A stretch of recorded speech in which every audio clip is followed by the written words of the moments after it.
여러분 안녕하세요. 오늘도 건강 이야기를 나누는 시간입니다. 중장년층 시청자분들께 꼭 필요한 주제를 들고 왔는데요. 요즘 건강검진을 받아보면 단백질 부족이라고 지적받는 분들 생각보다 많으시죠? 특히 내가 고기를 적게 먹으니까 괜찮을 거야. 또는 단백질은 젊은 사람들, 운동하는 사람들이나 많이 먹어야 하는 거 아니야? 이런 생각들 하시는 분들 정말 많습니다. 그런데요. 단백질 부족은 근육 감소뿐만 아니라 면역력 저하, 심지어 노화 속도를 빠르게 만든다는 사실 알고 계셨나요? 오늘은 우리가 평생을 두고 꼭 챙겨야 하는 단백질에 대해 깊이 알아보겠습니다. 끝까지 함께 해주세요. 구독과 좋아요도 꼭 눌러주시면 건강정보 놓치지 않고 받아보실 수 있습니다. 자, 그럼 먼저 단백질이 왜 이렇게 중요한지 알아보겠습니다. 예로부터 단백질은 생명을 유지하는데 필수적인 영양소로 알려져 왔죠. 조선시대에도 왕실에서 몸이 허약한 사람들에게 콩으로 만든 두부 혹은 꿩고기 같은 단백질 식품을 권했다고 하는 기록이 있습니다. 현대의학에서는 단백질이 우리 몸의 근육, 장기, 호르몬, 효소, 심지어 혈액을 구성하는 가장 기본적인 재료라는 사실을 과학적으로 입증했는데요. 워싱턴 주립대학교의 한 연구에 따르면 50대 이후 단백질 섭취량이 충분한 사람들은 그렇지 않은 사람들에 비해 근감소증 위험이 40% 이상 낮았다고 밝혔습니다. 그럼 이제 본격적으로 단백질의 주요 효능 7가지를 하나하나 살펴보겠습니다. 첫 번째, 근육 유지와 회복입니다. 한국식품연구원 조사에 따르면 60세 이상 남녀의 절반 이상이 단백질 섭취가 부족한 상태라고 하는데요. 단백질이 부족하면 근육이 빠르게 줄어들고 작은 충격에도 쉽게 골절이나 부상이 발생합니다. 일본 게이오 대학 연구팀은 단백질을 충분히 섭취한 그룹이 단 6개월 만에 보행 속도와 근력에서 현저한 향상을 보였다고 밝혔습니다. 결국 중장년층에게 단백질은 움직일 수 있는 힘을 지켜주는 핵심이에요. 두 번째, 면역력 강화입니다. 단백질은 우리 몸의 면역세포와 항체를 만드는 원료예요. 서울대학교 의과대학 연구에 따르면 단백질 섭취량이 충분한 고령층은 독감 백신 접종 후 항체 형성률이 부족한 그룹보다 2배 이상 높았다고 합니다. 즉, 단백질이 부족하면 감염병에 쉽게 노출되고 회복 속도도 더딜 수밖에 없습니다. 세 번째, 노화 지연 효과인데요. 단백질은 피부의 콜라겐 합성에도 깊이 관여합니다. 하버드 의과대학 연구 결과에 따르면 하루 단백질 권장량을 지킨 사람들은 피부 탄력이 유지되는 기간이 평균 5년 이상 길었다고 해요. 여러분, 동안의 비밀은 사실 단백질에 숨어 있는 거예요. 네 번째, 체중 관리입니다.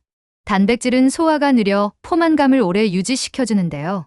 한국영양학회 보고서에 따르면 단백질이 풍부한 식단을 유지한 사람들은 같은 칼로리를 섭취했음에도 불구하고 12주 만에 체중이 평균 3kg 더 감량되었습니다. 살을 빼고 싶으신 분들, 무조건 굶기보다는 단백질을 충분히 챙기셔야 해요. 다섯 번째, 혈압과 혈당 조절입니다. 미국 심장학회지에 발표된 연구에서는 식물성 단백질을 많이 섭취한 사람들의 혈압이 평균 5미 낮았다고 합니다. 또 단백질은 혈당을 급격히 올리는 것을 막아주기 때문에 당뇨 관리에도 큰 도움이 돼요. 여섯 번째, 뼈 건강입니다. 단백질을 많이 먹으면 뼈가 약해진다라는 오해가 있는데요. 사실은 그 반대입니다. 예일대학교 의학대학원의 연구에 따르면 단백질이 충분한 사람들은 골밀도가 높고 골절 위험이 30% 이상 낮다고 해요. 단백질은 칼슘 흡수와도 깊은 관련이 있어서 오히려 뼈 건강을 지켜줍니다. 마지막 7번째, 뇌 건강과 치매 예방입니다. 일본 국립노화연구소의 대규모 조사에서 단백질 섭취가 충분한 고령층은 치매 발병 위험이 36% 낮았습니다. 단백질이 뇌세포를 보호하고 신경전달물질 생성을 돕기 때문이죠. 여기서 끝이 아닙니다.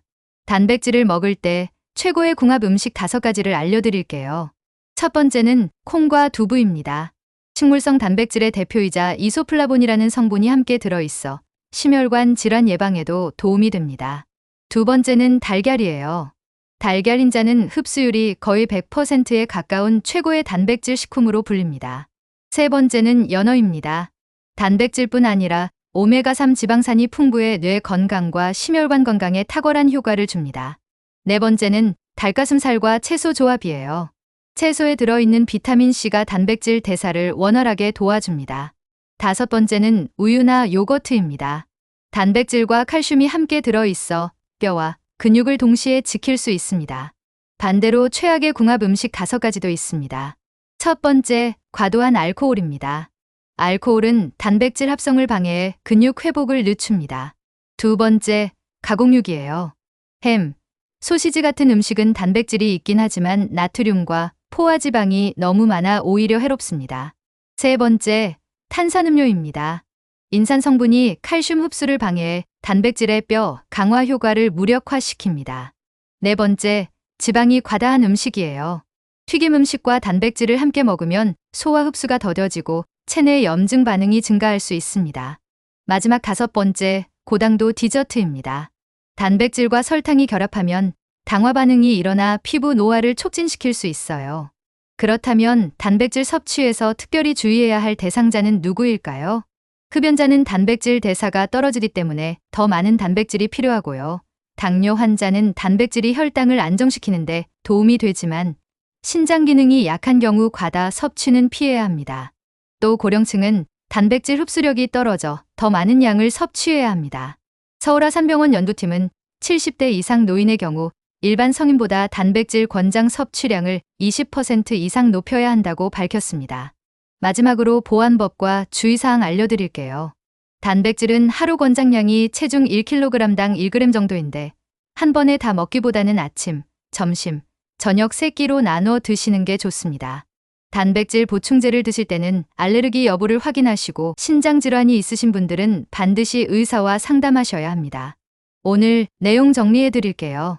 단백질은 단순히 근육만이 아니라 면역력, 뼈, 뇌 건강, 심지어 노화 지연까지 우리 몸 전반에 꼭 필요한 영양소입니다.